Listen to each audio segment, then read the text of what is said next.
वो भी मैं नहीं जानता। एंड टू बी ऑनेस्ट मुझे उससे जो है फ़र्क भी नहीं पड़ता। ठीक है। तुमने जो कुछ भी देखा हो, कितनी भी बेहतर स्ट्रेटेजी हो या कितने भी बेहतर कंसेप्ट हो, जिसके भी पास से सीखा हो, मुझे किसी का नाम भी नहीं जानना, ना किसी से कोई लेना देना है। ठीक है।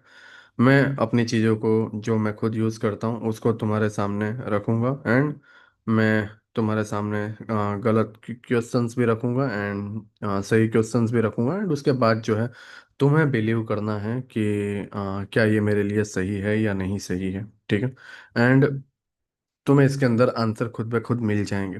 बट हाँ, इसके लिए जो है तुम्हें मुझे टाइम देना होगा। एंड इसके लिए जो है तुम्हें मैं जो बोल रहा हूँ उसको समझना होगा। साथ ही साथ जो है मैं ये चाहता हूँ कि मैं जो कुछ भी तुम्हें यहाँ पर स्टडी करवाऊँ उसके पीछे जो है तुम्हें हर एक लेक्चर के पीछे 10 से 15 दिन जो है कंटिन्यू प्रैक्टिस करनी है।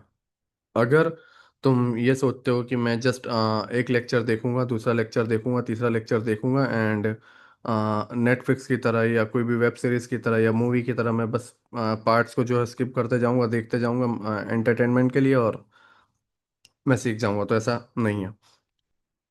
साथ ही साथ तुम ये सोचते हो कि मुझे एक परफेक्ट एंट्री मिल जाएगी, तुम गलत हो। ऐसी कोई चीज़ एग्जिस्ट नहीं करती इस एंटायर यूनिवर्स में जहाँ पर फिक्स परफेक्ट एंट्री हो ट्रेडिंग के रिलेटेड। ठीक है।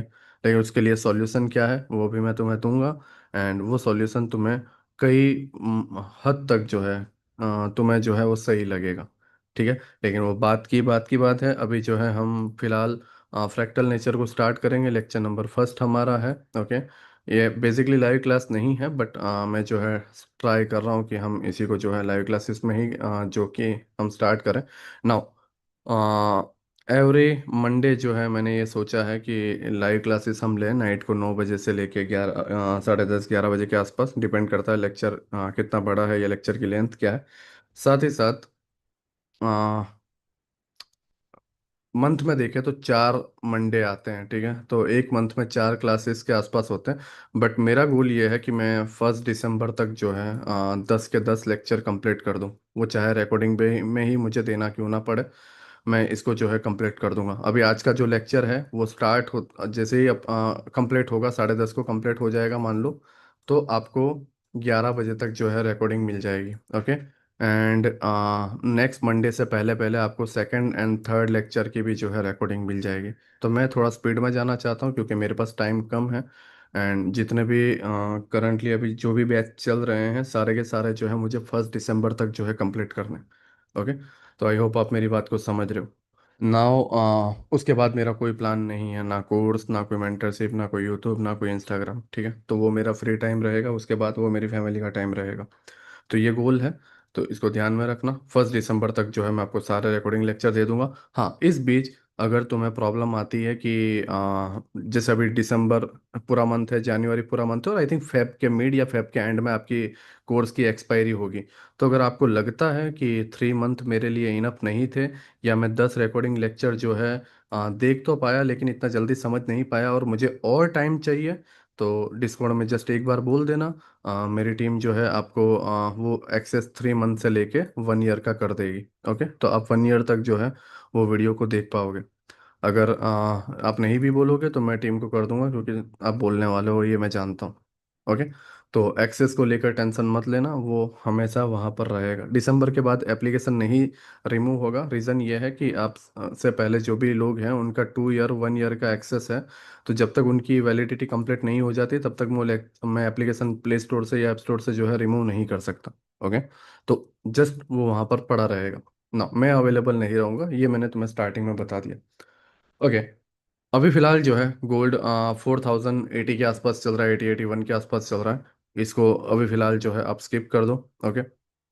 आज क्या हुआ उससे भी हमें कोई लेना देना नहीं है। फिलहाल ट्रेडिंग में क्या चल रहा है उससे भी हमें कोई लेना देना नहीं है।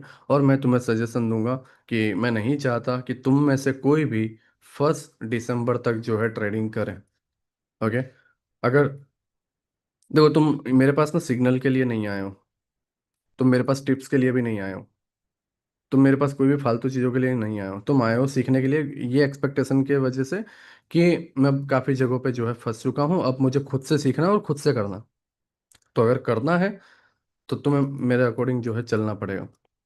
ओके, और मैं ऐसा नहीं हूँ कि मैं तुम्हें अपने अकॉर्डिंग जो है बोलूंगा कि ये करो वो करो, मेरे को उसमें इंटरेस्ट नहीं है। टू बी ऑनेस्ट, मैं डिस्कॉर्ड में भी एक्टिव नहीं रहता, मैं तुम्हें कहीं पर भी एक्टिव होते नहीं मिलूंगा, ना तुम मुझे कॉल करोगे, मैसेज करूंगा, ना मैं कभी रिसीव कर सकता हूँ, ना ही मैं लोगों से बात कर सकता हूँ, ठीक है, क्योंकि नंबर्स में लोग ज़्यादा हैं।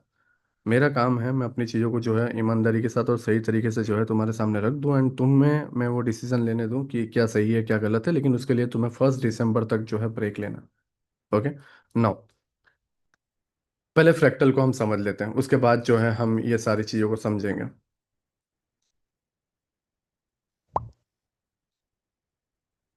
ओके, ध्यान से समझना। देखो, मैंने इतने सालों के अंदर तकरीबन 2019 के आसपास से जो है मैं ट्रेडिंग के अंदर हूँ, ठीक है। और इस जर्नी के दरमियान, ठीक है, जब लॉकडाउन का मिड वाला पार्ट था तब से लेके अभी की जर्नी के दरमियान जो है मैंने मल्टीपल कोर्सेज देखे हैं, मैंने मल्टीपल लेक्चर्स वगैरह देखे हैं, ठीक है, बहुत सारी चीज़ें मैंने सीखी हैं। मैं भी तुम्हारी तरह एक आम इंसान हूँ, मैं भी तुम्हारी तरह जो है अभी ट्रेड करता हूँ, एंड हर बार जो है मैं भी तुम्हारी तरह अपने आप को अपग्रेड कर रहा हूँ। मैं ऐसा नहीं हूँ कि मैं ग्वाडियर बन गया तो मैं एकदम पूरा अलग हूँ या मैं पूरा अलग यूनिवर्स में हूँ, नहीं, मैं भी तुम्हारी तरह एक सिंपल इंसान हूँ जो कि धीरे धीरे जो है अपने अंदर इंप्रूवमेंट लाता है। अगर तुम मुझे आज से 6 महीने पहले या 1 साल पहले जो है टीचिंग करवाते हुए देखोगे, या तुम मेरे कंसेप्ट को देखोगे, तो उसमें जो है काफ़ी सारी कमियां निकलेगी, काफ़ी सारी जो है चीज़ें जो है तुम्हें कम देखने को मिलेगी, बट तुम मुझे अभी देखोगे तो मुझे काफ़ी सारी चीज़ें जो है तुम्हें इंप्रूवमेंट होते हुए देखने को मिलेगी। और अगर तुम 1 ईयर के बाद देखोगे तो मैं इससे ज़्यादा और बेहतर होता हुआ तुम्हें देखने को मिलूंगा। क्यों? क्योंकि मैं अपने अंदर जो है चेंजेस लेके आ रहा हूँ, एंड ट्रेडिंग के अंदर सही बोलूँ तो ये ज़रूरी है, ध्यान रखो, ठीक है। तुम ये सोच लो कि मैं ग्वालियर के पास से यहाँ पे सीख जाऊंगा एंड उसके बाद जो है मुझे हमेशा ऐसे ही बैठे रहना है, नहीं, ये कोई मजाक नहीं है, ठीक है। तुम फाइनेंशियल का गेम खेल रहे हो जहाँ पर तुम एक अमाउंट लगाना है और वो अमाउंट का डिसीजन या तो लॉस होगा या तो प्रॉफिट होगा। अगर मैं तुम्हारे पास आऊँ या कोई भी पर्सन तुम्हारे पास आए और तुम्हें बोले कि भाई मुझे 2,000 रुपये की ज़रूरत है, अगर तुम्हें कैश देना होगा तुम कुछ बहाना बनाओगे, क्यों? क्योंकि वो केस अमाउंट है। बट जब ऑनलाइन नंबर में अमाउंट अप डाउन होते हैं ट्रेडिंग में, तो हमें फ़र्क नहीं पड़ता, वो चाहे कितना भी चला जाए, ठीक है। रियलाइज़ नहीं होता कि वो हमारा इतना लॉस हो गया, बाद में देर से पता चलता है। बट जब वो केस में अमाउंट होता है तो हमें पता चलता है कि हमें कितना बड़ा नुकसान हुआ है या हमें कितना बड़ा जो है फायदा हुआ। नो, वो सारी चीज़ें बात की बात है, लेकिन मैं तुम्हें बता दूं मैंने बहुत सारे जो है कंसेप्ट सीखे हुए हैं, गेन ट्रेडिंग मैंने सीखी हुई है, ठीक है।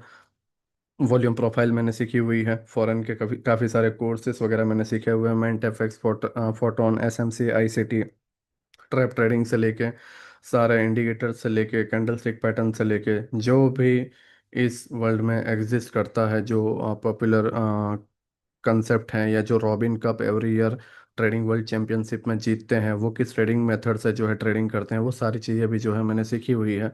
साथ ही साथ अगर बुक्स के अंदर तुम बात करोगे तो मैंने दुनिया भर की बुक्स जो हैं पढ़ी हुई है, साइकोलॉजी से लेकर आईसीटी को इंडिकेटर के साथ मिक्स करके, वॉल्यूम प्रोफाइल के साथ मिक्स करके, स्ट्रेटेजी के साथ मिक्स करके, मैथमेटिकल कंसेप्ट के तौर पे मिक्स करके, ये तरीके से जो है मैंने हर तरीके से सीखने की कोशिश की।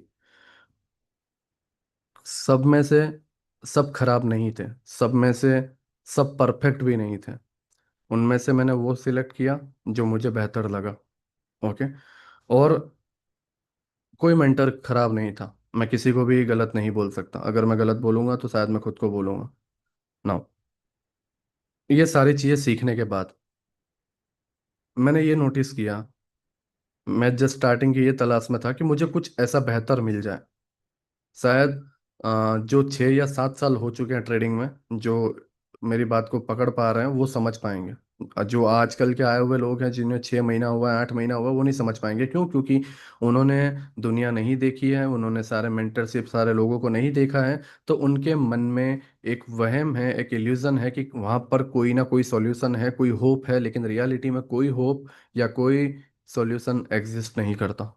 मैं ईमानदारी से बता रहा हूँ, कोई होप एंड कोई सॉल्यूशन जो है तुम्हारे लिए एग्जिस्ट नहीं करता। मैंने हर तरीके के कंसेप्ट सीखने की कोशिश की, और हर तरीके के कंसेप्ट सीखने के बाद एक ही चीज आती थी, वो है प्रोबेबिलिटी। घूम फिर के मेंटरशिप के एंड में मेंटर यही बोलता था कि एंड में जो है चीजें आती हैं प्रोबेबिलिटी पर।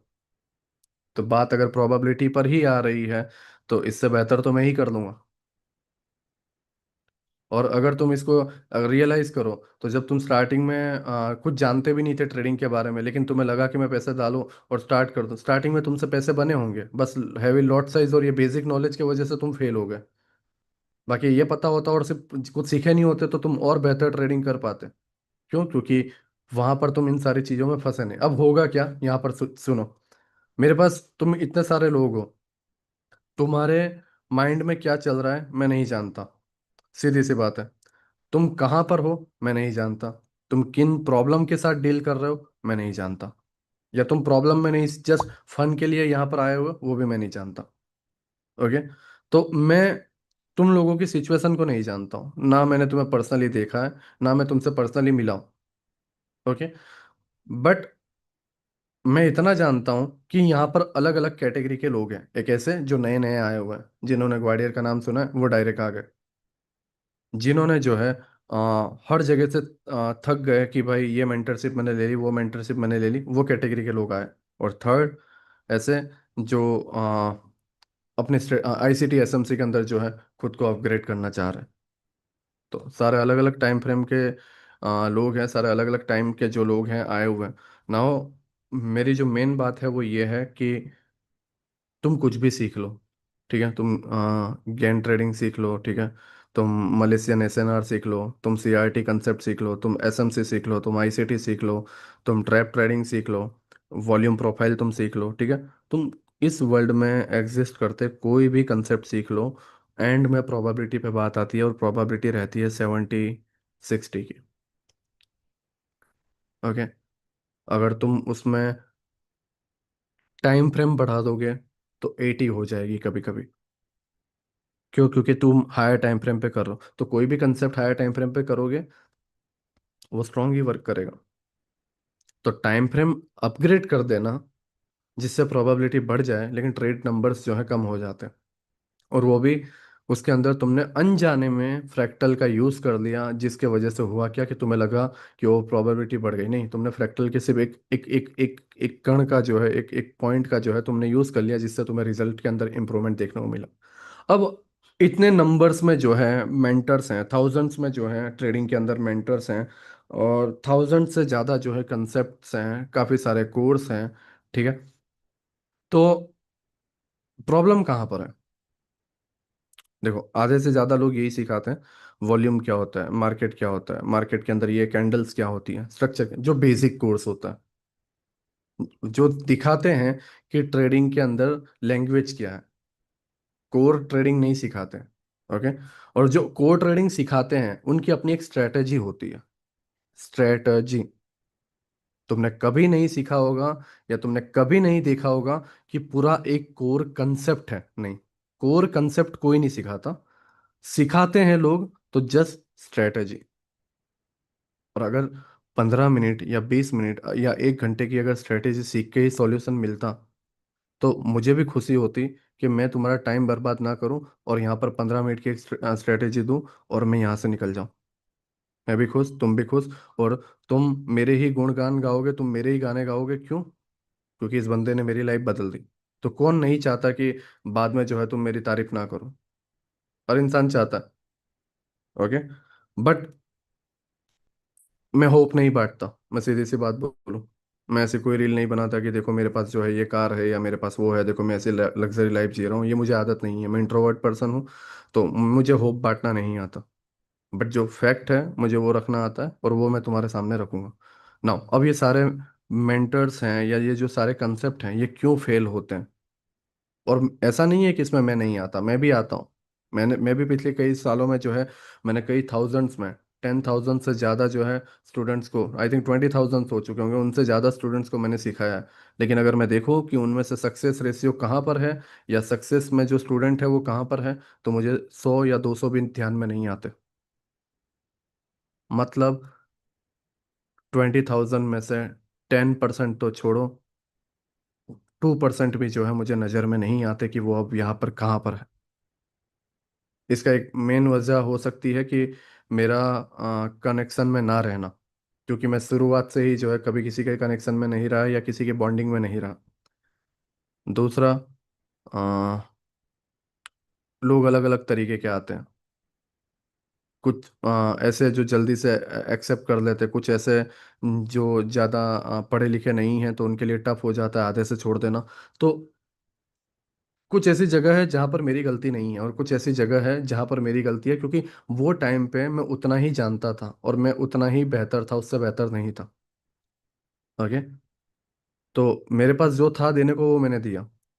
अब इसके बीच में एक रियलिटी ये है कि ग्वार्डियर ने पिछले 2 साल के अंदर स्टार्टिंग के एक वेलाइस मेंटरशिप या मैक्सिमस सेरेना, इन दो के अंदर जो है मैंने एंट्री पैटर्न सिखाने की कोशिश की थी। उसके अलावा मैं पिछले 1.5 साल से मैंने एक भी मेंटरशिप में एंट्री पैटर्न की एंट्री तुम्हें कहाँ से लेनी है ये नहीं सिखाई। हाँ, मैं इसमें सिखाऊंगा। क्यों? और क्यों मुझे 1.5 साल लगे ये सारी चीज़ों को समझने में और ये सारी चीज़ों को जानने में, वो भी जो है मैं वो सारे रीजंस जो है तुम्हें छठे या सातवें लेक्चर में जो है मैं तुम्हें दूंगा।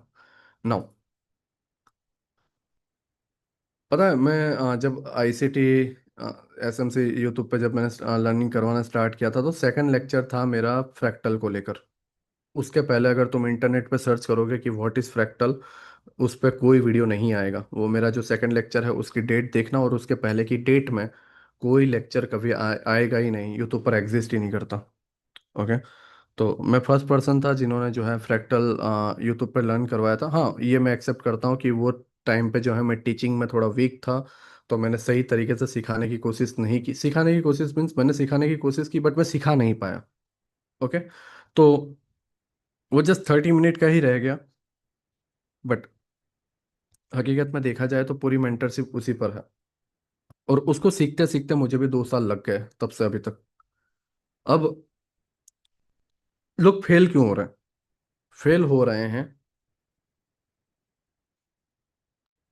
किसी एक एंगल से देखने की वजह से। पता है, किसी कुछ ऐसी चीजें होती है जो अलग अलग एंगल से हम देखें तो पूरा व्यू जो है चेंज कर देती है। लेकिन जस्ट एक एंगल से हम देखते हैं तो हमें चीजें ऐसे दिखती हैं जो वो वाकई में है नहीं। मतलब हमें दिख रहा है कि यहाँ पर जो है कुछ गलत हो रहा है, बट अगर हम सारे एंगल से देखें तो हमें पता चले कि गलत कुछ नहीं हो रहा है, वो किसी की हेल्प करने की कोशिश कर रहा है। हम किस एंगल से देख रहे हैं वो जरूरी है।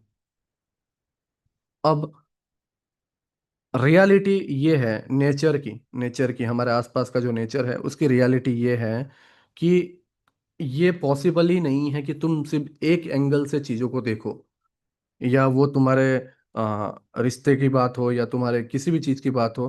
तुम एक नज़रिए से अगर देखो तो तुम उसको नहीं समझ पाओगे, या तुम किसी चीज़ को नहीं समझ पाओगे।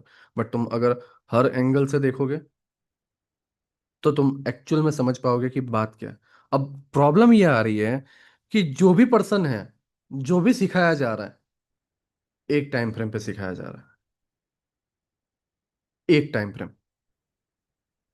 फ्रेम क्लियर ही नहीं है। और वजह यह है कि प्रोबेबिलिटी आ जाती है। उनके कंसेप्ट गलत नहीं है, मैं नहीं बोल रहा कि उनके कंसेप्ट गलत है। मैं कभी किसी का नाम नहीं लूंगा, ना मैंने कभी किसी का नाम लिया है। ओके। मेन इशू ये है कि गलत वहां पर है कि वो लोग एक टाइम फ्रेम पे दिखा रहे हैं जिसकी वजह से एक एंगल दिखाया जा रहा है, एक कोना उसका दिखाया जा रहा है, और रियलिटी क्या है वो नहीं दिखाई जा रही। दिखाई नहीं जा रही मीन्स वो छुप गई है अलग टाइम फ्रेम पे। ओके। तो ये इशू है। अब फ्रैक्टल जो है 3 टाइम फ्रेम पे चलता है। पहला माइक्रो, दूसरा इंटरनल, एंड थर्ड एक्सटर्नल। और एंट्री पॉइंट में जो है 4 टाइम फ्रेम पे चलता है। पहला micro, internal, external and higher time frame. यह हम एंट्री पे सीखेंगे।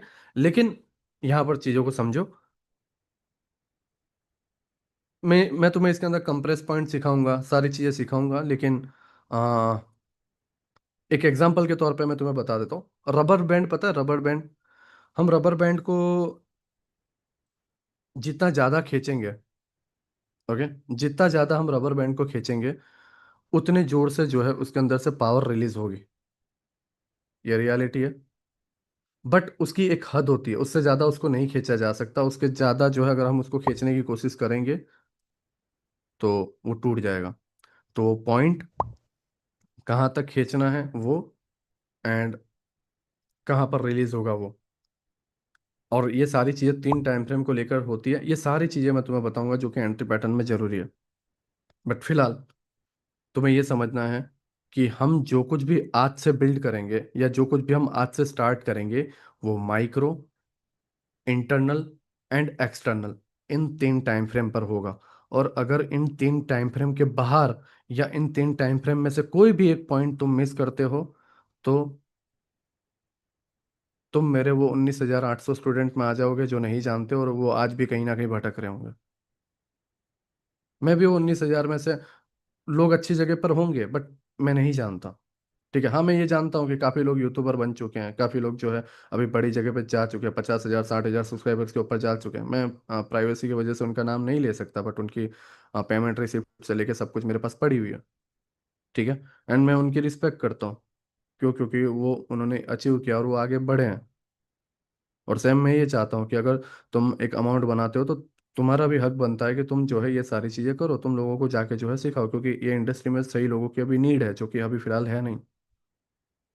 ओके, तो आई होप आप मेरी बात समझोगे। नाउ मेरा बस इतना कहना है कि मैं जो है तुम्हें 3 टाइम फ्रेम दूंगा और तुम्हें 3 टाइम फ्रेम पे चलना है। तुम किसी एक टाइम फ्रेम पर डिपेंड नहीं रह सकते। ओके, तो तुम्हें अलग अलग टाइम फ्रेम पे चलना पड़ेगा। नाउ तुम्हें फ्रैक्टल पता होगा कि फ्रैक्टल है क्या, ठीक है?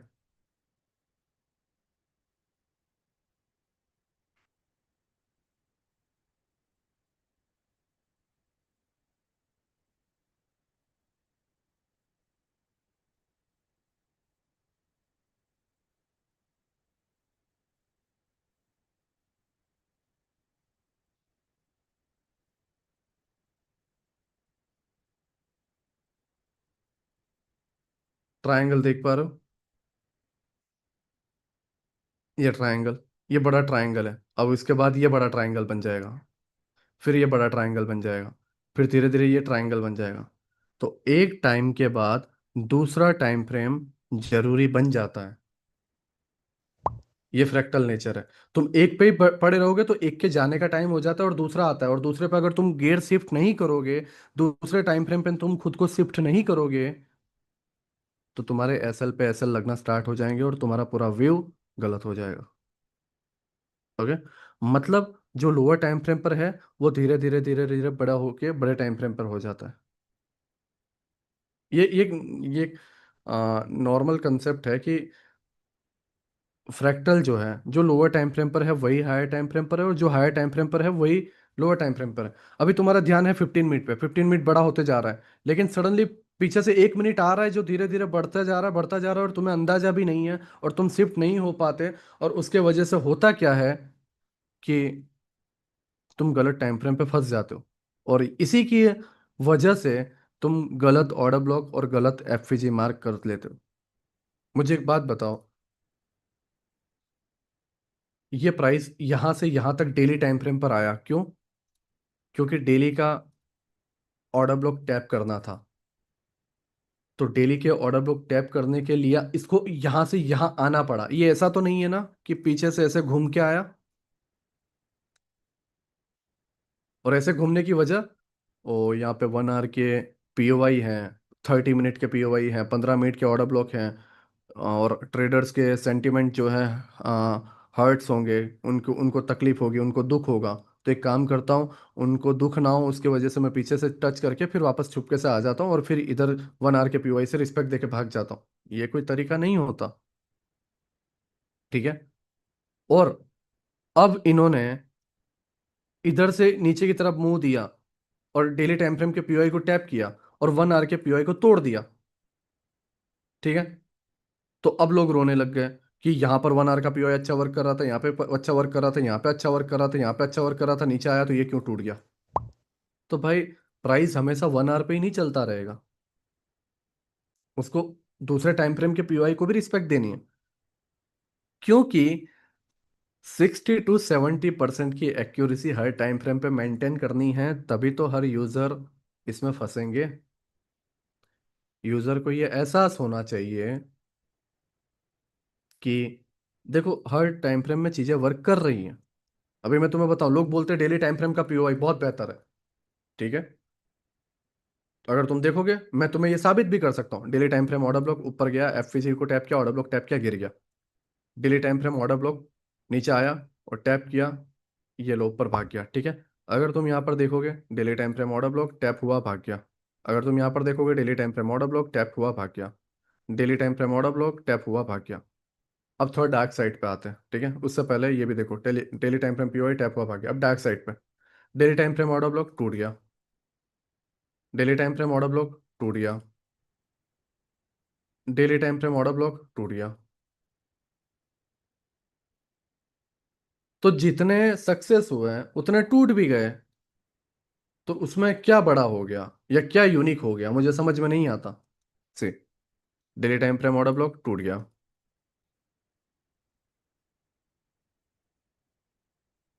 अब सिंपल सी थियरी ये समझना मेरी, कि 5 मिनट का पीओआई टैप होगा तो क्या 15 मिनट का हक नहीं बनता?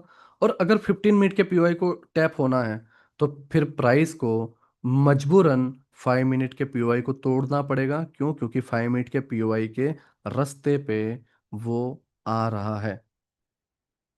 15 मिनट के पीओआई को टैप करने के लिए प्राइस जा रहा है, लेकिन 5 मिनट बीच में रुकावट बन रहा है, तो तोड़ना तो पड़ेगा। अगर वो नहीं तोड़ेगा तो 15 मिनट का पीओआई हिट नहीं होगा। सीधी सी बात है। और अगर 15 मिनट के पीओआई को टैप होने का हक है तो 1 आवर को भी पीओआई को टैप होने का हक है। और 1 आवर के पीओआई को एक टाइम पे जाने के लिए टैप करने जाना पड़ेगा, और उसके लिए 15 मिनट के पीओआई को टूटना होगा।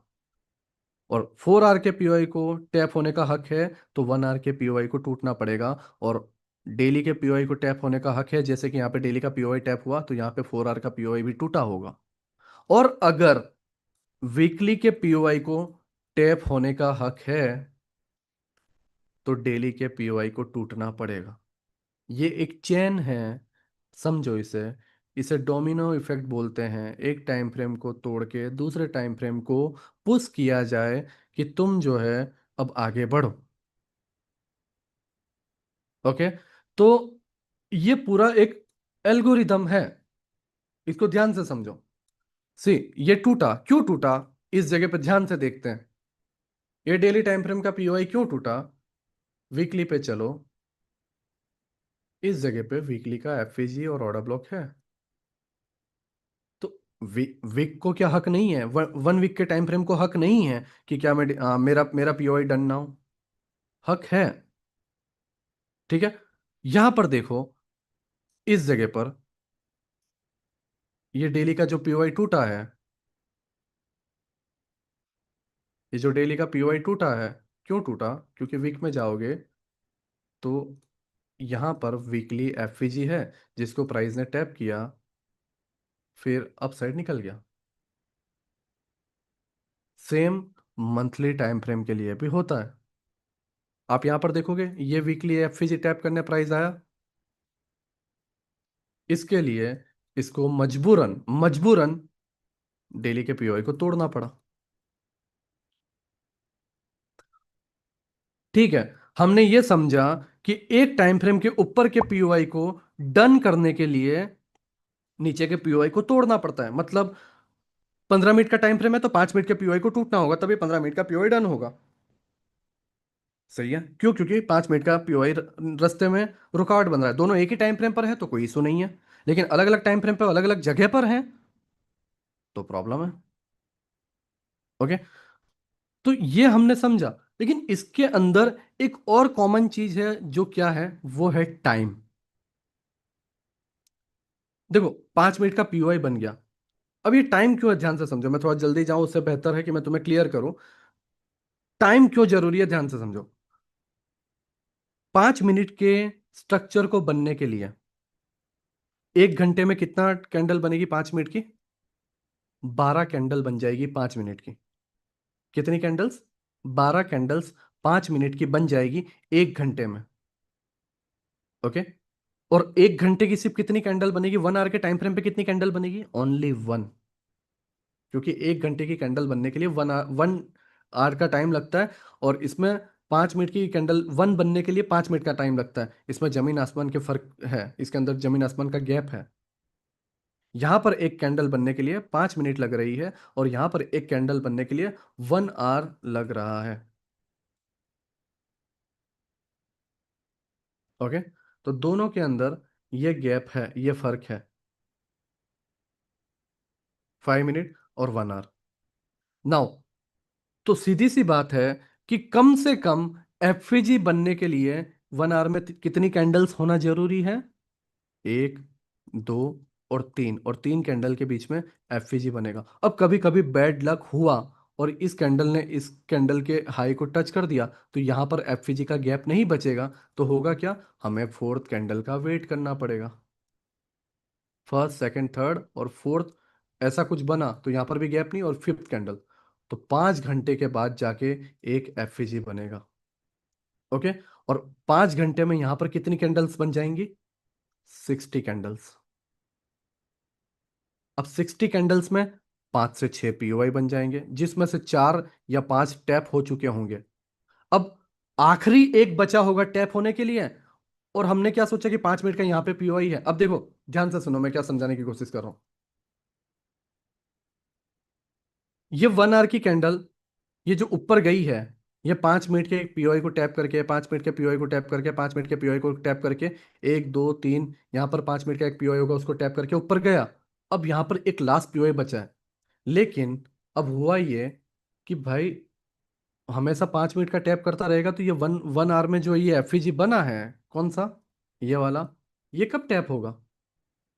तो इसके वजह से होता क्या है, 4 या 5 5 मिनट के एफईजी टैप हो चुके हैं, वो अच्छे से वर्क किए। अब तुम्हें क्या लगा, ओ 5 मिनट का स्ट्रक्चर बहुत अच्छा वर्क कर रहा है, मुझे यहाँ पे ट्रेड करना चाहिए, और यहाँ पर 5 मिनट का एक और पीओआई है, मुझे ट्रेड करना चाहिए। लेकिन प्राइस ने इसे तोड़ दिया, और प्राइस जो है 1 आवर के पीओआई से भाग गया। और तुम पीओआई के अंदर इतना खो गए कि तुम अब यहाँ के पीओआई देखने लग गए, और सेलिंग के लिए गए, और लेकिन यहाँ से प्राइस बाइंग में चला गया। तो तुम इस सर्कल में फंसते चले जाओगे।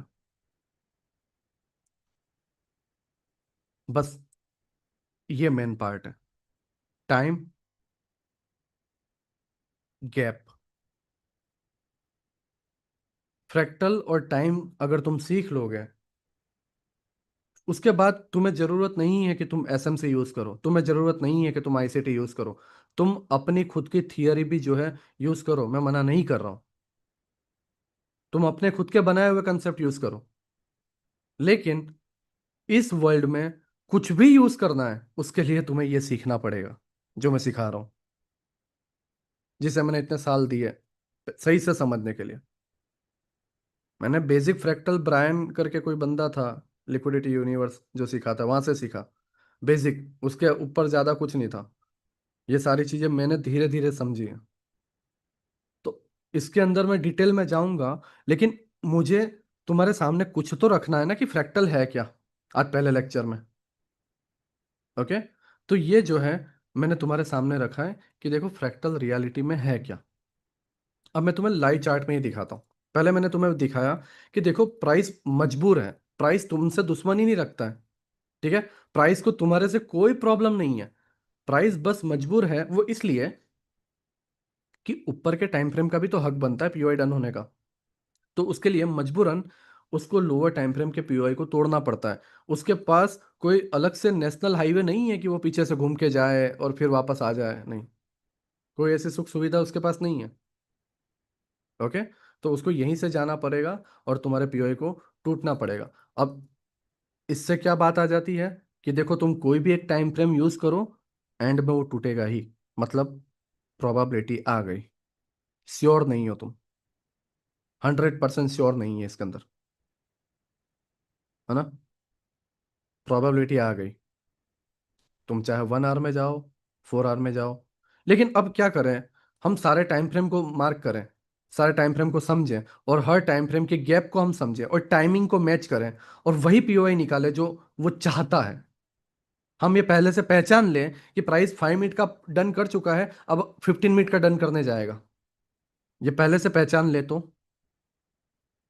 या 1 आवर के पीओई को डन करने जाएगा, ये पहले से पहचान ले तो फिर उसके अंदर प्रोबेबिलिटी नहीं आती। उसके ऊपर आती है कि तुम इसको कितने बेहतर वे से करते हो। वहां पर प्रोबेबिलिटी खत्म हो जाती है। वहां पे रियलिटी ये आता है कि तुम कितने बेहतर हो इसके अंदर ट्रेड करने में। तुम जितना खुद के अंदर इंप्रूवमेंट लाओगे, उतना बेहतर जो है तुम ट्रेडर बन पाओ। ये मेरा लर्निंग करवाने का और सीधा सीधा जो मेन पॉइंट है वो यही है कि तुम प्रोबेबिलिटी में ना हो, या तुम्हें ये एहसास ना हो कि तुम क्या कर रहे हो, या तुम अनजाने में कुछ भी चीजें अंधी फॉलो कर रहे हो और बस भटक जाओ इधर से उधर। बट हाँ, मैं इतना कह सकता हूँ, 10 लेक्चर के बाद तुम इस यूनिवर्स में फ्री जब हो जाओगे, और जब तुम किसी और को देखोगे ना, तो तुम खुद के अंदर ये महसूस करने लगोगे कि भाई ये जो लाइव में आके ये जो बोल रहा है, या ये यूट्यूब पे आके जो बोल रहा है, इससे ज्यादा तो मैं जानता हूँ। और तुम्हें ना खुद के अंदर एक नफरत सी पैदा हो जाएगी लोगों को लेकर। हाँ भाई चल जान दे, ट्रेडिंग को लेकर सारे फेक है। क्यों? क्योंकि तुम लोगों से ज्यादा जान चुके हो, ये रियलिटी है, ये तुम फील करने लगोगे। नाउ, अब हम पहले लेक्चर को स्टार्ट करते हैं। मुझे जस्ट फ्रैक्टल का फेस तुम्हारे सामने रखना था, एंड उसके बाद हम इस सारी चीज़ों को जो है सीखेंगे। लेकिन फिलहाल अभी जो है मैं तुम्हारे सामने 3 टाइम फ्रेम रखता हूँ।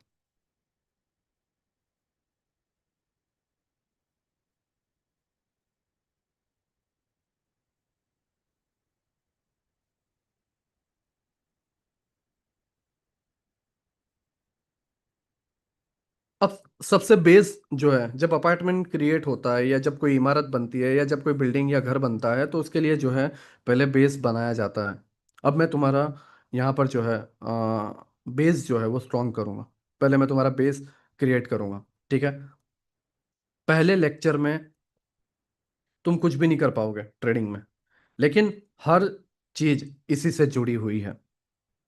ओके? तो इसका ध्यान देना कि ये इतना जरूरी नहीं है, बट आगे के लिए यही जरूरी है। मीन्स ट्रेडिंग में तुम गए और इसको यूज करके तुम ये बोले कि ओ मैंने बहुत अच्छा अमाउंट बना लिया, नहीं। ये जस्ट एक बेस है, इसको बेस के तौर पे लेना और इसको कभी मत भूलना। Okay? Now, daily time frame पर एक पीओआई है, ठीक है? अब तुम्हें 3 टाइम फ्रेम लेने हैं, नोट्स में लिख लो। पहला टाइम फ्रेम जो कि तुम्हारा हायर टाइम फ्रेम का पीओवाई होना चाहिए, जिसके अंदर 1 डे का टाइम फ्रेम आता है, वीकली भी आता है, मंथली भी आता है, बट हम बेसिकली जो है ट्रेडिंग के अंदर 1 डे का टाइम फ्रेम जो है लेते हैं। 1 डे का टाइम फ्रेम हमारा हायर टाइम फ्रेम होगा। अब इस कंसेप्ट के अंदर हमें पहली चीज जो है फॉलो करनी है, वो ये है कि डेली टाइम फ्रेम का पीओवाई हम मार्क करेंगे शुरुआत करने के लिए। जब भी हमें चार्ट में डेली टाइम फ्रेम का पीओआई दिखेगा, हम उसको मार्क करेंगे। दूसरा स्टेप,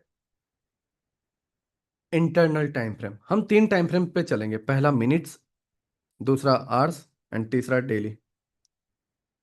ठीक है? डेज के टाइम फ्रेम पे, जिसके अंदर 1 वीक में 5 डेज आएंगे, 1 मंथ में 22 डेज आएंगे, 1 डे का। ठीक है? तो डेज के टाइम फ्रेम पे हम चलेंगे, जिसको हायर टाइम फ्रेम हम लेंगे। आवर्स के टाइम फ्रेम में चलेंगे, जो इसको हम इंटरनल टाइम फ्रेम पर लेंगे। एंड मिनट्स में जो है हम माइक्रो टाइम फ्रेम पर लेंगे। ओके? नाउ, डेली का पीओआई मार्क कर दिया। अब इशू क्या है, इसको अगर देखें हम, इसमें यहाँ पर टैप होते ही एंट्री ले लेंगे ना, तो कोई बुराई नहीं है। ठीक है? हम यहाँ पर टैप होते ही एंट्री ले लेंगे, या किसी भी पीओआई पर हम जस्ट नॉर्मली टैप करके एंट्री ले लें, तो बुराई नहीं है। लेकिन वहाँ पर आती है प्रोबेबिलिटी ये कि हम 1:3, 1:2.5 जो है कैप्चर कर पाएंगे। प्रॉब्लम ये है। दूसरा, अगर हम किसी कारणों कोई काम में बिजी हैं या फैमिली फंक्शन में बिजी हैं, और हमने ये एंट्री मिस कर दी, तो आने वाले 2-3 हफ्ते तक हमें एंट्री नहीं मिलेगी। फिर नया डेली टाइम फ्रेम का पीओआई, ये सारी चीज़ों का इंतजार करना पड़ेगा। तो किया क्या जाए?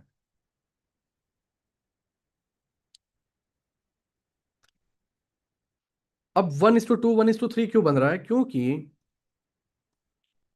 एसएल गोल्ड के अंदर 44 पॉइंट्स का बन रहा है। ओके। और रिवॉर्ड अगर मान लेते हैं, एक्सटर्नल टारगेट रखते भी हैं, ठीक है। प्राइस कहाँ से रिवर्स होता है वो नहीं पता, लेकिन एक्सटर्नल टारगेट रखते भी हैं, तो 121 पॉइंट्स का बन रहा है। मतलब 1:3 के आसपास, और यहाँ कहीं पे अगर टारगेट रखते हो तो 1:2 के आसपास। इतने दिनों का इंतजार और 1:2 का टाइम फ्रेम, हाँ श्योर मिलेगा वो सही है, लेकिन फिर भी 1:2 का टाइम फ्रेम, तो क्या हम पूरे कैपिटल को रिस्क पे रखें? नहीं। हम 10% रिस्क पे रखेंगे तो मंथ का जो है हम 10% कमा रहे हैं। लेकिन अगर वो एसएल में चला गया तो? कैसे एसएल में? इस तरीके का। तो 15 दिन तो गए गए, साथ में हमारा एसएल भी चला गया। तो सिचुएशन थोड़ी मुश्किल है, टफ है, ठीक है। उसके लिए हमें आर्ट्स में शिफ्ट होना पड़ेगा और इसको रिफाइन करना पड़ेगा। अब रिफाइन वाले स्ट्रक्चर में जब हम चलते हैं तो हम रिफाइन में जो है आर्स लेंगे 1 आवर या 4 आवर। अब चलो मान लो 4 आवर में हम चलते हैं। अब यहां से हमारे लिए प्रॉब्लम स्टार्ट होती है। पहला, इस बड़े टाइम फ्रेम में दो पीओवाई है लोअर टाइम फ्रेम के अंदर। पहला, 4 आवर का ये टाइम फ्रेम, 4 आवर का ये पीओवाई, एंड 4 आवर का ये मिटिगेशन ब्लॉक।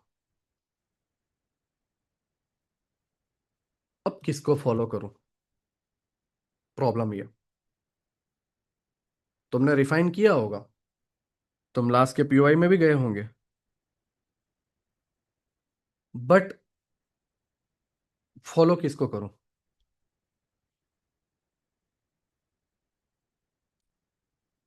सबसे मेन प्रॉब्लम एसएमसी और आईसीटी के अंदर ये है, और इस पर कोई सॉल्यूशन देना नहीं चाहता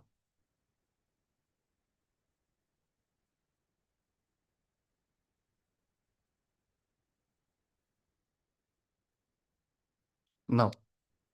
ध्यान से समझो, डेली टाइम फ्रेम का पीओवाई है। अब इसको रिफाइन करके हमें या तो ये जोन को इतना करना पड़ेगा, या तो इस जोन को जो है हमें इतना करना पड़ेगा, जिससे हमारे 44 पॉइंट्स का एसएल 5 पॉइंट पर आए, या 13-14 पॉइंट पर आए, ठीक है। बट डर हमेशा ये है कि प्राइस इधर टैप करेगा, ये करने के बाद ये नीचे की तरफ आ जाए और फिर निकला तो, या फिर हम इसका इंतजार करते बैठे और प्राइस इधर से निकल गया तो। और जो एक्टिवली ट्रेडिंग करते हैं उनके साथ यही प्रॉब्लम होती है, तुम्हारे साथ भी होगी।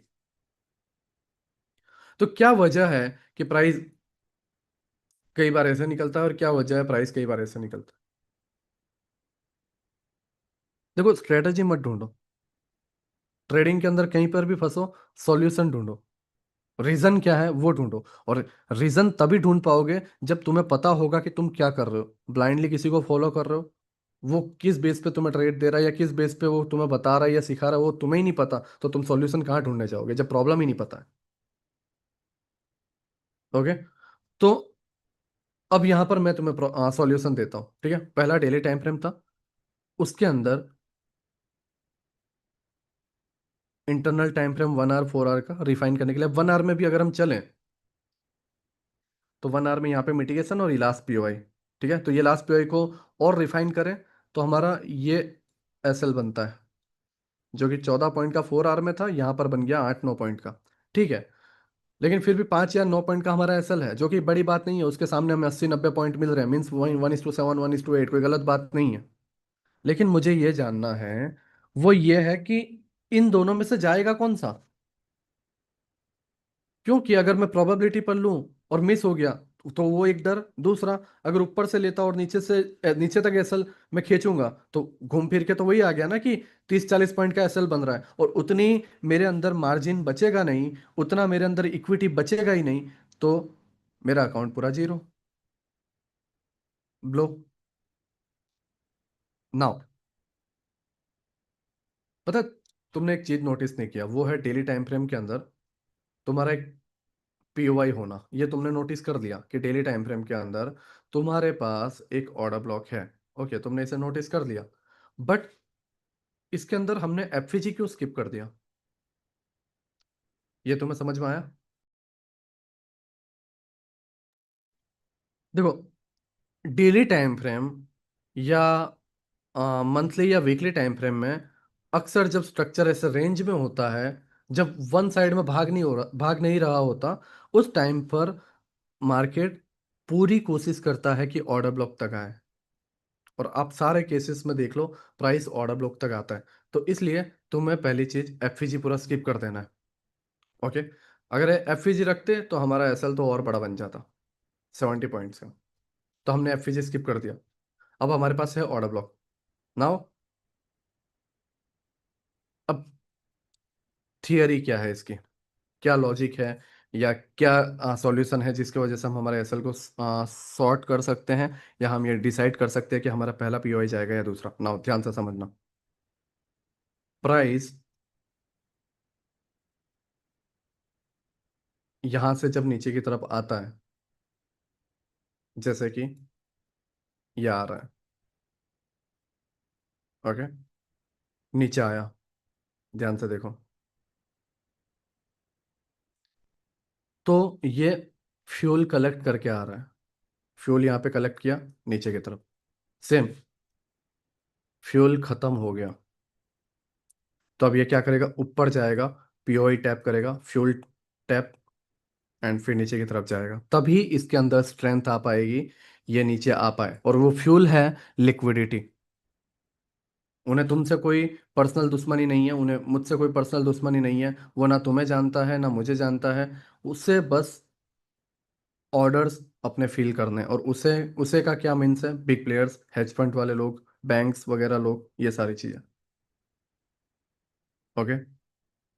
वो स्मॉल लॉट्स पे ट्रेड नहीं करते हैं, और ये रियलिटी है। तुम इसे कितना भी भागने की कोशिश करो या तुम इससे कितना भी छुपाने की कोशिश करो, रियलिटी यही है। और मैं तुम्हें 1000 दफा जो है ये प्रूव कर सकता हूँ।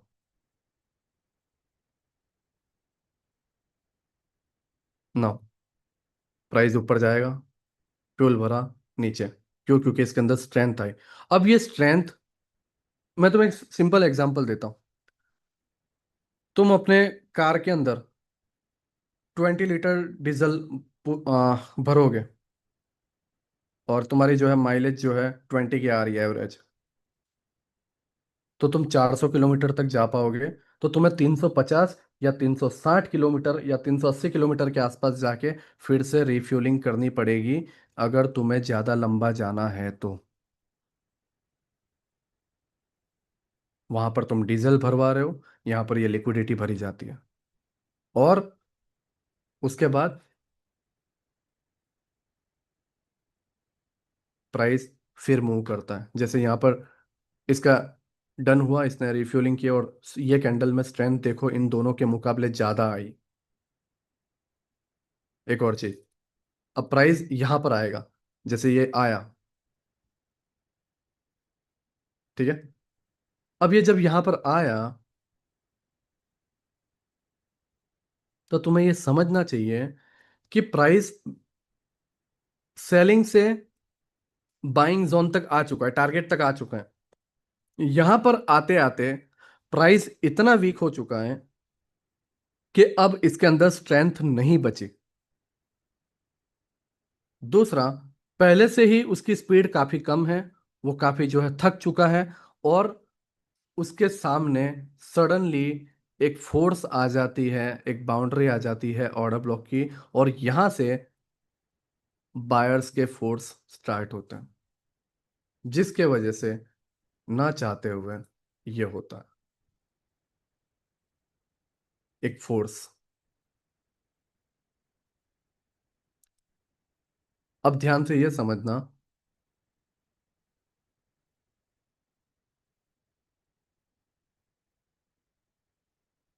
स्टिल इसमें नीलेश भाई ये समझ में नहीं आया कि ये पीओआई है, ये वाला पीओआई, ये तो समझ में ही नहीं आया। बात तो तुम सही कह रहे हो। देखो, ये जो ऑर्डर ब्लॉक वाला रेंज है, जब तुम डेली टाइम फ्रेम में, मैं दूसरे किसी टाइम फ्रेम की बात नहीं कर रहा हूँ, only daily time frame, daily time frame की जब तुम पीओआई मार्क करते हो, जिसके अंदर बिना एफवीजी के तुम पीओआई मार्क करते हो, वो डेली टाइम फ्रेम को तुम एक स्प्रिंग की तरह देखो। मैं वो छोटी स्प्रिंग की बात नहीं कर रहा जो बच्चे दबाते हैं तो पूरा पूरा 2 उंगली के बीच में दब जाती है। मैं उस स्प्रिंग की बात नहीं कर रहा हूँ। वो स्प्रिंग बहुत कमजोर होती है, अपने 2 उंगलियां या फिंगर्स के बीच में मतलब हमने जो उंगलियों की जो फोर्स होती है उसके सामने वो स्प्रिंग काफ़ी कमज़ोर होती है और वो पूरी स्प्रिंग दब जाती है, यहाँ तक दब जाती है। और फिर जैसे उंगली हटाते हैं पूरी स्प्रिंग वापस आ जाती है। मैं वो स्प्रिंग की बात नहीं कर रहा हूँ, मैं बड़े स्प्रिंग की बात कर रहा हूँ जो कार में लगती है या बड़े मशीनों में लगती है, जिसको ह्यूमन फोर्स से जो है दबाना पॉसिबल नहीं है। ऑर्डर ब्लॉक उसी तरीके का काम करता है। तुम एफईजी को पूरा दबा दो, चलेगा। पूरे जोन को देखो, यहाँ पे टैप हुआ, फेंकने की कोशिश की, फिर नीचे आया, फेंकने की कोशिश की, फिर नीचे आया, एफईजी को पूरा दबा दिया गया। एफईजी डेली टाइम फ्रेम में सॉफ्ट स्प्रिंग का जो है काम करती है, और वो इस प्राइस को इतना स्लो कर देती है कि ऑर्डर ब्लॉक उसे तुरंत ऊपर की तरफ फेंक सके, ऑपोजिट डायरेक्शन में फेंक सके। तुम ध्यान से देखोगे, इस जगह पर कोई एफईजी नहीं था, तो ये बड़ी आज़ादी से जो है इतनी बड़ी कैंडल बनाई। लेकिन एफईजी आते ही ब्रेक लगना स्टार्ट हुए, गाड़ी स्लो हुई, फिर फोर्स भरा, लेकिन फिर ब्रेक लगना स्टार्ट हुआ, और जैसे तैसे वो यहाँ पर पहुंच गया, लेकिन ऑर्डर ब्लॉक का सामना नहीं कर पाएगा। तो ऑर्डर ब्लॉक एक ऐसा हार्ड स्प्रिंग है जो ज्यादा दबाया नहीं जा सकता। तो उसके अंदर के रेंज में तुम्हें सबसे नजदीकी पीओवाई ढूंढना पड़ेगा, और वो नजदीकी पीओवाई वैलिड होना चाहिए। ध्यान रहे, वैलिड होना चाहिए। अगर ये वैलिड नहीं है और जस्ट नाम का पीओवाई है, तो प्राइस इसको टैप करने आएगा। मैं तुम्हें ये बताऊंगा वैलिड इनवैलिड पीओवाई क्या है, मैं इस एग्जांपल में बताऊंगा। ओके। बट अब यहां पर हम स्टडी करते हैं इस चीज को। 1 hour time frame, 1 hour time frame में इतना बड़ा एफईजी है। इस एफईजी के अंदर मैं ये सारी चीजें रिमूव कर देता हूँ, ठीक है, डेली का पीओवाई।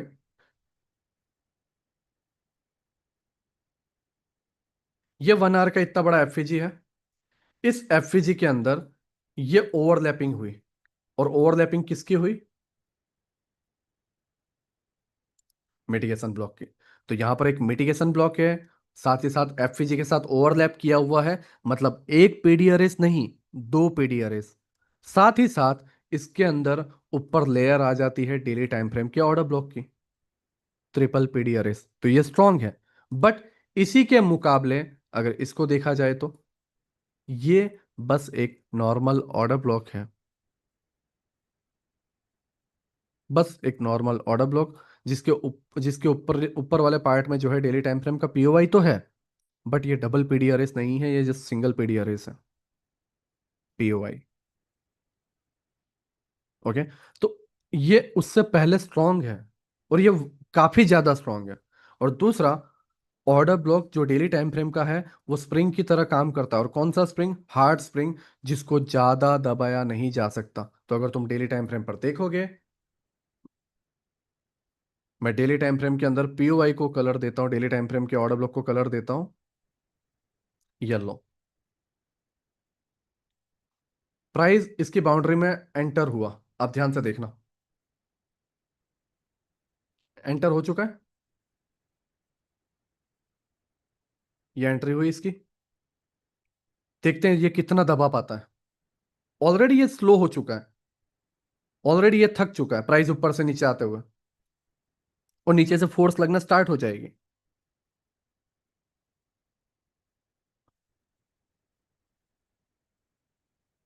ये लो, नहीं तोड़ पाया, ना ज्यादा दब पाया, और प्राइस इस जोन को जो 1 आवर का पीओआई था टैप किया एंड निकल गया। क्यों? क्योंकि सबसे स्ट्रॉन्ग जोन था। ध्यान रहे, जब तुम्हारे डेली टाइम फ्रेम के अंदर प्राइस 50% से ज्यादा घुसने की कोशिश करें, मतलब समझ लेना कि तुमने जो पीओआई मार्क किया है वो फेक है, या फिर प्राइस नीचे के वीकली पीओआई को लेना चाह रही है। तो एक बार डेली से वीक में शिफ्ट होके देख लो कि नीचे कोई पीओआई है या नहीं है, और वहां पर तुम ऐसे पीओआई से ट्रैप होने से बच जाओगे। ये रियलिटी है। चलो मैं तुम्हें एक एग्जांपल बता रहा हूँ, मैं तुम्हें दिखाता हूँ कितने एग्जांपल तुम्हें देखना। ये एक ऑलरेडी हो गया, अब यहां पर देखो। ये डेली टाइम फ्रेम का एक पीओवाई है। पहले हम वो fake order block, sorry, fake POI को हम देख लेते हैं। ध्यान से देखना। ऐसे केस तुम्हें देखने को मिलेंगे, मैं तुम्हें खराब केस भी सिखाऊंगा एंड सही केस भी सिखाऊंगा। सारी चीजें हम रिमूव करते हैं और हम यहाँ पर आते हैं। ये डेली टाइम फ्रेम का ऑर्डर ब्लॉक है। प्राइस ऑर्डर ब्लॉक पे आया नहीं और ये गिर गया। माइनर सा बचा है लेकिन बचा तो है। कितना पॉइंट का होगा ये? 1 पॉइंट का। 1 1.5 पॉइंट का गैप है। 1 पॉइंट का, सॉरी। अब 4 आवर में चलते हैं इस डेली टाइम फ्रेम का पीओवाई और इस एफवीजी के बीच के गैप में। ये एफवीजी है। एफवीजी को मैं कलर दूंगा ब्लैक, एंड ऑर्डर ब्लॉक हमारा येलो कलर में। अब हम 4 आवर में चलते हैं। 4 आवर के अंदर ऊपर कोई पीओआई है? नहीं, तो क्या रिफाइन करूं मैं? यहां पर है, हाँ है। कहां पर? इस जगह पर एक छोटा सा एफईजी और उसका ऑर्डर ब्लॉक ये वाला।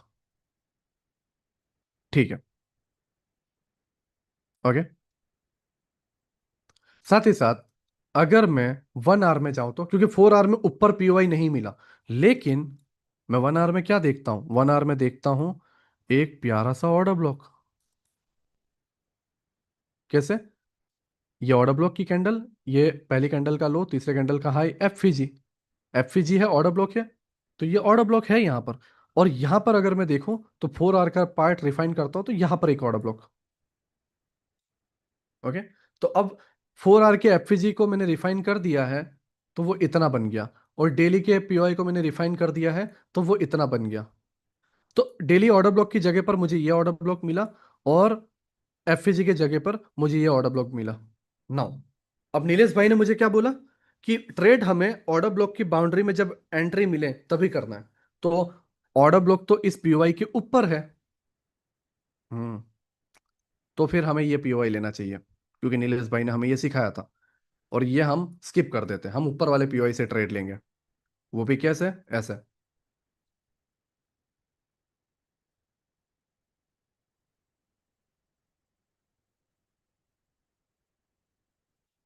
प्राइस आया ही नहीं। Daily time frame.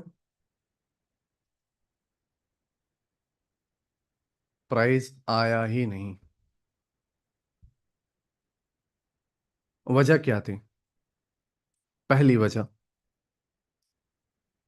एक टाइम फ्रेम पर वहां पर कोई पीओआई नहीं है हायर टाइम फ्रेम पर, और एक टाइम फ्रेम पर वहां पर पीओआई दिखाया जा रहा है। मतलब टाइम फ्रेम के अंदर डेटा मिसमैच हो रहा है। ये मैं तुम्हें छठे या सातवें लेक्चर में बताऊंगा जब एंट्री पॉइंट पे हम आएंगे, क्योंकि मैं सारी चीज़ें एक ही दिन में तुम्हें नहीं समझा सकता। मुझे बेस क्रिएट करना पड़ेगा, और मैं ये सारी चीज़ों में डिटेल में जाऊंगा तो हम कहीं के नहीं रहेंगे। ओके। तो मेरे मन में एक उतावलापन है, मेरे मन में कीड़ा है कि मैं जल्द से जल्द जो है सारी चीज़ें तुम्हें सिखाऊं और तुम्हें बताऊं। ठीक है, क्योंकि मैं उत्साहित हूँ, है ना? मैं सरप्राइज करने के लिए उत्साहित हूँ, बट मुझे खुद पे कंट्रोल रखना पड़ेगा और धीरे धीरे जाना पड़ेगा। तो अब यहाँ पर क्या किया जाए? शांति से हम इतना समझते हैं कि वजह क्या है। वजह है, 4 आवर में पीओआई नहीं था, 1 आवर में है, मतलब डेटा मिसमैच है, कोई एक गलत है। ऐसे जगह पर चलो हम इसको ज्यादा जानते नहीं है, डेटा मिसमैच क्या होता है हम ये नहीं जानते, तो इसको अभी हम स्किप करते हैं। लेकिन वो एक केस है, हम बाद में जब मेंटरशिप कंप्लीट कर देंगे तो वो भी हम एनालिसिस कर पाएंगे, लेकिन इसको हम स्किप कर देते हैं। लेकिन दूसरी एक चीज है, वो ये है कि ये ऑर्डर ब्लॉक वाकई में कितने मायनों में सही है। ध्यान से अगर देखो तो क्या ये वाकई में ऑर्डर ब्लॉक है? क्या वाकई में तुम इसे एक कैंडल की जगह दे सकते हो, एक वैल्यू दे सकते हो? क्यों? क्योंकि अगर देखा जाए तो ये जो ब्लैक कैंडल है, ये आती है इस बड़ी कैंडल के अंदर, एक कैंडल के अंदर ये दूसरी कैंडल और ये तीसरी कैंडल आ जाती है। तो first, second and third, third candle मिला के हुई ओनली वन कैंडल। इसको आप इस तरीके से समझो, एक ये कैंडल है, इसके अंदर ये दूसरी कैंडल बनी, इसके अंदर ये तीसरी कैंडल बनी। अब ये टोटल कितनी कैंडल हुई? 3, लेकिन मैं इसको मानूंगा ओनली वन। रीजन, किसी भी कैंडल ने इसके हाई जो पहली कैंडल थी वो या लो को नहीं तोड़ा इसलिए। अब यहां पर एक और कैंडल बनी, फिर भी मैं मानूंगा वन, और बन जाएगी यहाँ पे इस तरीके से, फिर भी मैं मानूंगा वन। कितनी भी बन जाए इसके अंदर, 100 200 300 बन जाए, मैं मानूंगा वन ही वन। कैंडल के नंबर्स काउंटिंग में कब बढ़ेंगे? जब फर्स्ट सेकंड थर्ड बना। कोई कैंडल इसके लो को ब्रेक कर दे, वो चाहे वीक के तौर पे ही कर दे, बॉडी नीचे गई, वीक बनाया और आ गया प्राइस,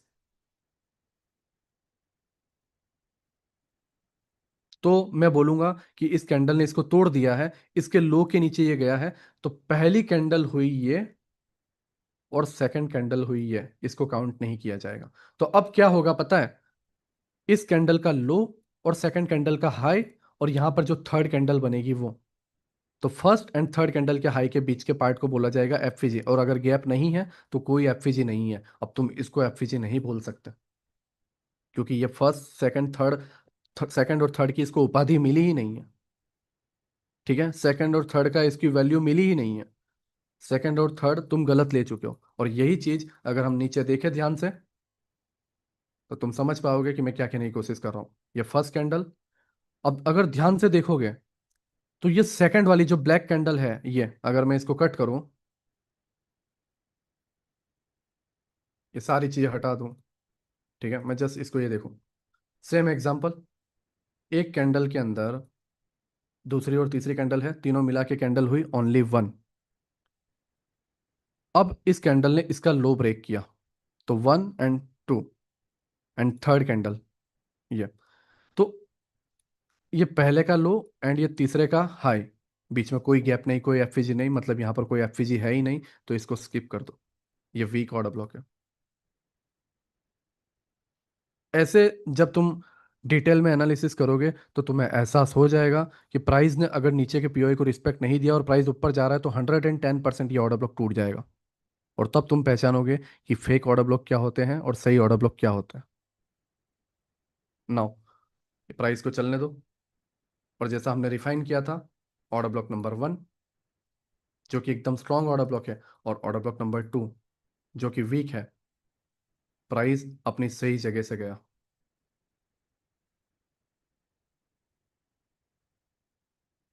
जी, टैप हुआ, डिस्प्लेसमेंट, और ये तुम्हारी यहाँ पे एंट्री।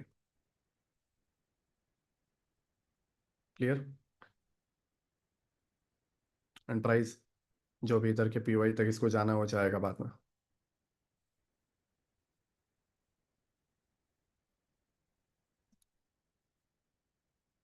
ओके, तो आई होप तुम समझे कि डेली टाइम फ्रेम का ऑर्डर ब्लॉक ठीक है, उसके बाउंड्री के अंदर आ जाता है तो सबसे बेहतर है कि नज़दीकी पीओआई लिया जाए, वो हम 110% रेडी हैं।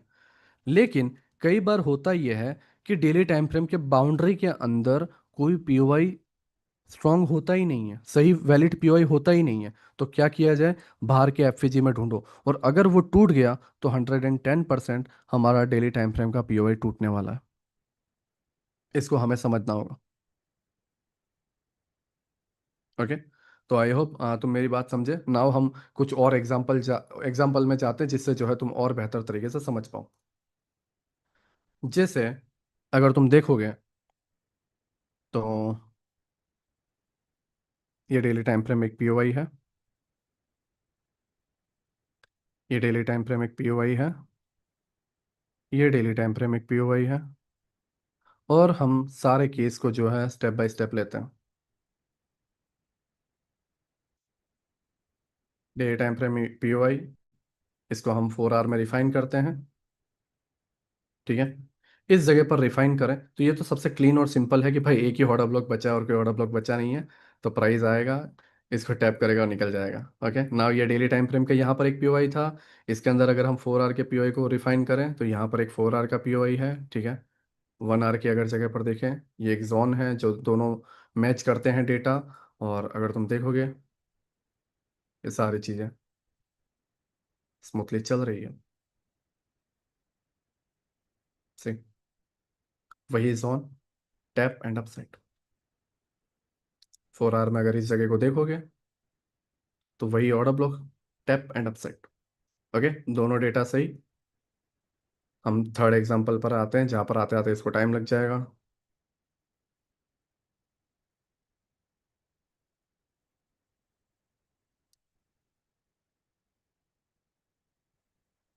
ओके, डेली टाइम फ्रेम, इस जगह पर एक पीओआई बना है। Okay, order block and FPG now, अगर आप यहाँ पर देखोगे 4 आवर, देखो 4 आवर में जो है तुम्हें यहाँ पर बता रहा है, ये वाला जो है तुम्हारा सही एक ऑर्डर ब्लॉक है। देखो, ऊपर के ऑर्डर ब्लॉक और एफपीजी क्यों नहीं ले रहा हूँ, क्योंकि वहां पर ओवरलैपिंग और मिटिगेशन नहीं आ रहा है। ओवरलैपिंग और मिटिगेशन आता तो 110% में ऊपर के पीओआई को लेता, क्योंकि वो डबल पीडी अरेज होता है। ऊपर के पीओआई तभी लिए जाते हैं जब डबल पीडी अरेज हो, तभी वो स्ट्रांग माने जाते हैं। एक ऐसा सपोर्ट होना चाहिए जो ना टूटे जल्दी, एक भरोसा दे, एक गारंटी दे। बट यहाँ पर ऐसा कोई ओवरलैपिंग नहीं है कि लेफ्ट साइड में मिटिगेशन ब्लॉक हो, रिजेक्शन ब्लॉक हो और किसी एफईजी को ओवरलैप कर रहा हो। तो हमारे पास 4 आवर में ये डेटा है, ठीक है।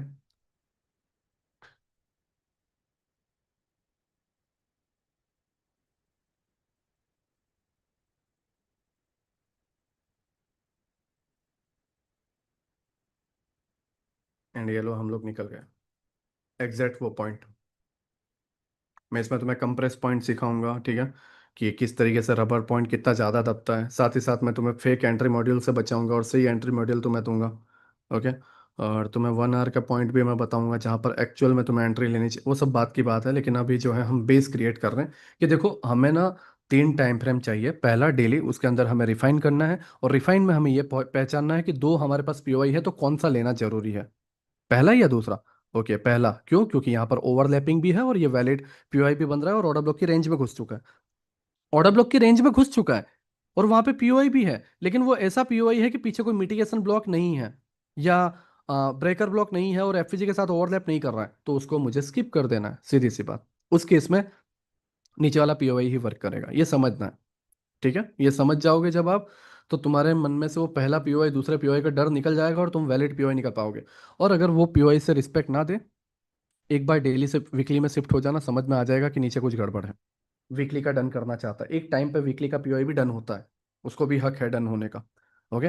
तो ये सारी चीज़ों को जो है हम आगे बढ़ेंगे, और लास्ट टाइम फ्रेम है हमारा 15 मिनट का, जिसके अंदर जो है हमें एंट्री लेनी है। लेकिन ये इतना कुछ खास टाइम फ्रेम नहीं है, ठीक है। एंट्री के लिए जो है मैं तुम्हें अलग से टाइम फ्रेम बताऊंगा, बट बेसिकली वो मिनट्स में टाइम फ्रेम लेते हैं, ठीक है। मैं मिनट्स में जो है तुम्हें अलग से टाइम फ्रेम बताऊंगा कि उसमें तुम्हें कैसे एंट्री लेनी है। ओके। तो वो जो है हम आने वाले स्ट्रक्चर में सीखेंगे, एंट्री मॉड्यूल वाले पार्ट में। ओके। आई होप आप मेरी बात समझ गए। डेली टाइम फ्रेम में तुम्हें ऑर्डर ब्लॉक निकालना है, 4 आवर 1 आवर में तुम्हें रिफाइन करना है, साथ ही साथ तुम्हें ये समझना है कि सही क्या है गलत क्या है, और उसके अंदर जो है तुम्हें ये देखना है कि कितनी प्रोबेबिलिटी है प्राइस के जाने की, ठीक है। तो तुम्हें देखना पड़ेगा कि वहां से ओवरलैपिंग हो रहा है, ओवरलैपिंग नहीं हो रहा है तो 110% है, प्राइस नीचे के पीओआई को लेगा। ओवरलैपिंग हो रहा है और डेली के ऑर्डर ब्लॉक के रेंज में है, तो ये ट्रिपल पीडी अरेस है और हमें यहाँ से पीओआई को लेना है। इससे होगा क्या कि तुम ये कंफ्यूजन में नहीं रहोगे कि नीचे का पीओआई या ऊपर का पीओआई, और तुम सही से ट्रेड ले पाओगे, और 15 मिनट में जो है तुम्हें एंट्री को लेना है। अब ये जस्ट बेस था, ठीक है, ये जस्ट मैंने बेस क्रिएट किया, ये कोई स्ट्रेटेजी नहीं है। और मैं ये भी नहीं बोलता कि तुम यहाँ से कल जाओगे मार्केट, अभी ट्यूसडे से स्टार्ट ही है, ठीक है, तो तुम Tuesday Wednesday Thursday Friday trade करोगे तो तुम बहुत सारे झंडे गाड़ दोगे, नहीं, मैं तुम्हें नहीं बोल रहा। लेकिन धीरे धीरे मैं तुम्हारी कमियां कम कर रहा हूँ, और मैं अपने कंसेप्ट को जो है तुम्हारे सामने रख पाऊंगा। मेरा पहला लेक्चर था, मुझे जस्ट अपने बेस को रखना था, अब बेस के ऊपर मैं सारी चीजें बिल्ड करूंगा। अब देखो ध्यान से, नेक्स्ट लेक्चर में हम क्या सीखने वाले हैं। पहला, प्राइस कुछ गिने चुने स्ट्रक्चर के हिसाब से चलता है, उसके बाहर प्राइस नहीं चलता। पहला, प्राइस या तो रेंज में रहेगा।